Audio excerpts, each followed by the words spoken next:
अभी क्या है कि सबको हीरो बनना है, सबको विक्टिम कार्ड खेलना है और सबको सोशल मीडिया पर सहानुभूति बटोरनी है। लेकिन इन सब में अगर मान लो भारतीय सेना का नाम कहीं बीच में आता है तो भारतीय सेना का जो गौरव है वो कम होता है।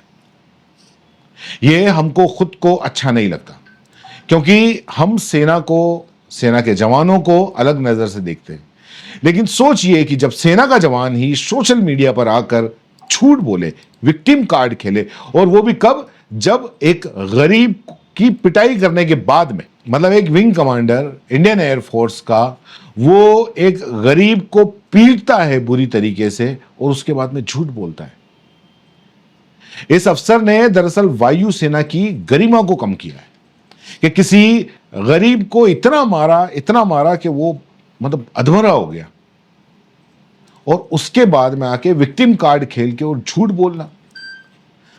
शायद अफसर ने यह सोचा होगा कि डिलीवरी बॉय है, गरीब है, आजकल वैसे ही कौन बोलने वाला है, इसलिए पहले तो दबा के इसको पीटो और पीटने के बाद में सोशल मीडिया पे आ जाओ और आने के बाद में सहानुभूति बटोर लो। और क्योंकि भारतीय जनता है, उनको जानता है कि भारतीय सेना के मामले में जनता कितनी संवेदनशील है। लेकिन ऐसा नहीं होता है, सच सामने आ ही जाता है। और जब कोई इतना झूठ बोलता है तो अपने आप सारा के सारा सच खुल के सामने आ जाता है।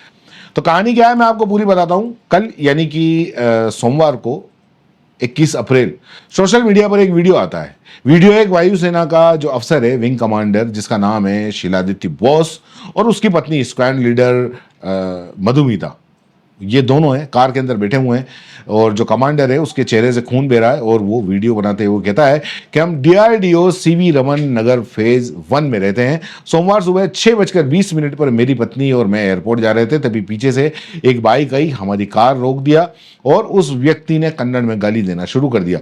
जब उन्होंने मेरी कार पर DRDO का स्टिकर देखा तो कहा तुम DRD के लोग हो। और बॉस ने आगे ये बताया कि उन्होंने मेरी पत्नी को गाली दी, इसे मैं बर्दाश्त नहीं कर सकता था। और जैसे ही मैं कार के बाहर निकला, बाइक सवार ने मेरे माथे पर चाबी दे मारी और इसके बाद में उस व्यक्ति ने पत्थर उठाया और मेरी कार पर मारने की कोशिश करने लगा, जो मेरे सिर पर लगा।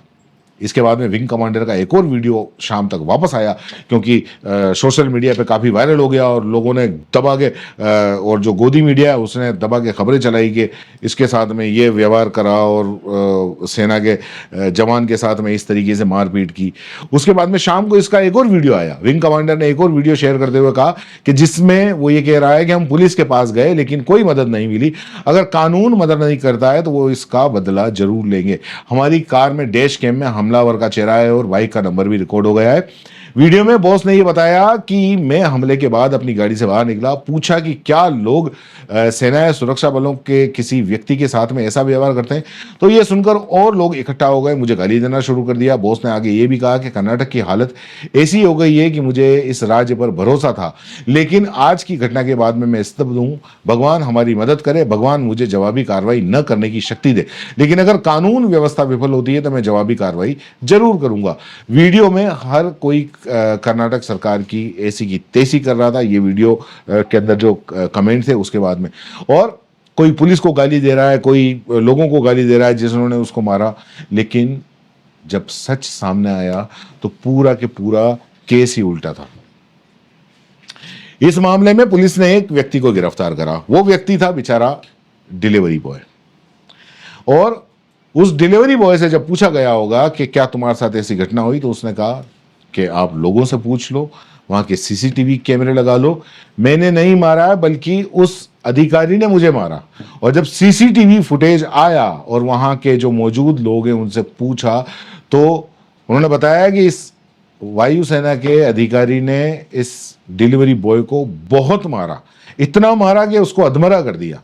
और CCTV के ये जो फुटेज हैं, इनको देखकर आप कहोगे कि ये मतलब इन सेना वालों को किसकी हवा लग गई, इस अधिकारी को किसकी हवा लग गई। CCTV फुटेज में सेना के अधिकारी जो विंग कमांडर हैं वो एक ये डिलीवरी बॉय से झगड़ गया और उसको इतना मारा, कहा ना कि मतलब वो बेसुध हो गया, पांव से, लातों से, मुक्कों से। फुटेज के अंदर साफ है, विंग कमांडर की ओर से भी बिल्कुल साफ है कि उसी की तरफ से मारपीट की गई। इसमें विंग कमांडर को पहले मारपीट की शुरुआत करते हुए और युवक को सड़क पर धकेलते हुए, लात मारते हुए देखा जा सकता है। सीसीटीवी फुटेज के मुताबिक डीआरडीओ कॉलोनी से एयरपोर्ट जा रहे विंग कमांडर शिलादित्य बोस और उनकी पत्नी स्क्वाड लीडर मधुमिता एक नियॉन ग्रीन जैकेट पहने युवक के पास में पहुंचे और उसके बाद में झगड़ा बढ़ गया, हाथापाई शुरू हो गई। वीडियो में मधुमिता युवक से बहस करती हुई दिख रही है।